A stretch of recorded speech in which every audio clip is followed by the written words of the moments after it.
प्यारे दोस्तों, आप सभी का मैथ हब खाबा में हार्दिक स्वागत है।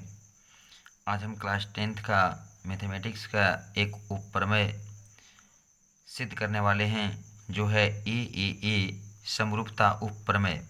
इसको इंग्लिश में क्रोलरी कहते हैं। ये उपप्रमेय क्या कहता है कि यदि एक त्रिभुज के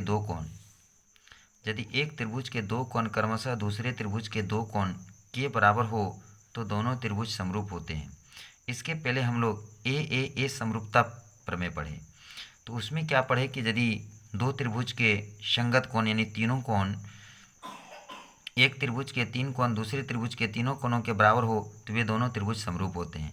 लेकिन यहाँ पर एक नहीं, तीनों कोण नहीं है, दो कोण है। दो त्रिभुज हैं और दोनों त्रिभुज के दो दो कोण ही।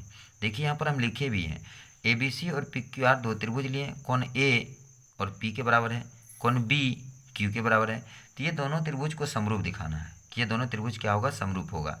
तो इसे ए समरूपता उपप्रमेय कहते हैं। तो चलिए, जो चीज़ यहाँ पर है वही चीज़ हम यहाँ लिखते हैं। माना कि ABC तथा PQR दो त्रिभुज हैं,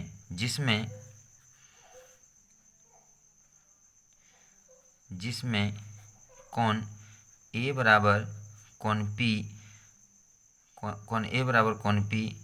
तथा कोण B बराबर कोण Q है। तो साबित करना है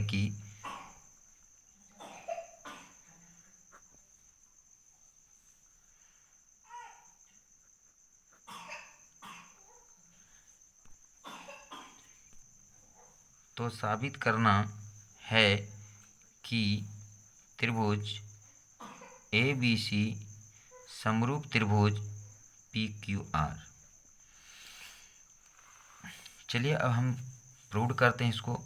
प्रमाण में हम लोग क्या पढ़े हैं, त्रिभुज के तीनों कोणों का योगफल 180 डिग्री होता है। हम जानते हैं कि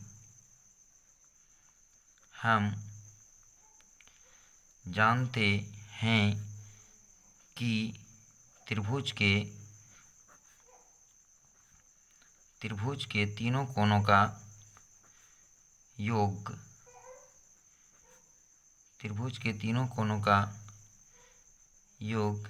180 डिग्री होता है। तब चलिए त्रिभुज ABC में, तो त्रिभुज ABC में कौन कौन सा कोण है, A है, B है और C है। त्रिभुज के तीनों कोणों का योगफल कितना हो जाएगा, 180। समीकरण क्या हो गया, फर्स्ट। त्रिभुज PQR में कोण P जोड़ कोण Q जोड़ कोण R बराबर 180 डिग्री। ये क्या हो जाता है हमारा समीकरण सेकंड। अब देखिए समीकरण फर्स्ट एवं सेकंड से, समीकरण फर्स्ट एवं सेकंड से, तो समीकरण फर्स्ट यहाँ पर तथा दे दीजिए। समीकरण फर्स्ट एवं सेकंड से हम क्या देखते हैं कि दोनों का दायां भाग 180 यानी कि दोनों का दायां भाग बराबर है। तो जब दोनों का दायां भाग बराबर है तो दोनों का बायां भाग भी बराबर होता है। ऐसा हम लोग समीकरण के नियम में पढ़ चुके हैं। तो अब देखिए क्या हो जाएगा, बायां भाग A जोड़ B जोड़ C और इसका बायां भाग क्या है, P जोड़ Q जोड़ R। ठीक है। अब देखिए कि कोण A किसके बराबर है, पहले देखिए A P के बराबर है, B Q के बराबर है। तो हम क्या लिखेंगे, इसको ज्यों का त्यों लिखेंगे, A जोड़ P जोड़ C। लेकिन P कोण को हम A लिखेंगे, Q को B लिखेंगे। तो देखिए P को हम A लिख रहे हैं, Q को हम B लिख रहे हैं और प्लस R हो गया। अब क्या करना है, इस तीनों कोण को इधर ले आइए, कोण A जोड़ कोण B जोड़ कोण C माइनस कोण A माइनस कोण B माइनस कोण R बराबर 0। A B कट गया, बचा क्या, कोण C माइनस कोण R बराबर 0।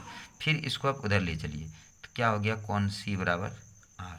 तो इस प्रकार से हम क्या पाते हैं कि त्रिभुज के तीनों कोण बराबर है। क्या है, तीनों कोण बराबर है।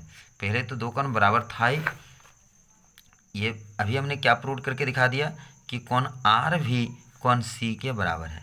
तो यहाँ पर कौन आर जब सी के बराबर है तो अभी हम लोग क्या पढ़े हैं, त्रिभुज ABC में, त्रिभुज ABC तथा त्रिभुज PQR में हम लोग क्या देख रहे हैं, कौन A बराबर P, कौन B बराबर Q तथा कौन C बराबर कौन R। तो अभी हम लोग क्या पढ़े हैं, माने इसके पहले जो हम लोग थ्योरम पढ़े हैं वो क्या पढ़े, ए समरूपता प्रमेय, ए समरूपता प्रमेय।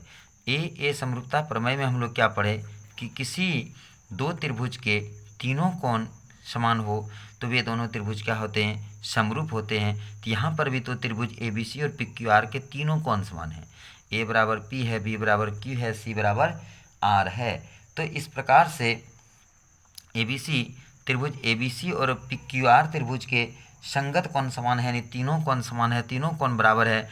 तो ए समरूपता प्रमेय से क्या हो जाएगा, त्रिभुज ABC समरूप का चिन्ह होगा, त्रिभुज ABC काट देते हैं इसे, त्रिभुज ABC समरूप त्रिभुज क्या हो जाएगा, PQR। और यही करना था प्रूव्ड। तो ये हमारा हो गया प्रूव्ड। तो चलिए अब हम लोग फिर मिलते हैं अगले वीडियो में अगले टॉपिक के साथ। ये वीडियो आपको कैसा लगा, ये सवाल आपको कैसे कितना प्रतिशत समझ में आया, इसे कमेंट में अवश्य लिखिए। बस आप लोगों का इंतज़ार रहेगा। बस आज इतना ही। जय हिंद, जय भारत।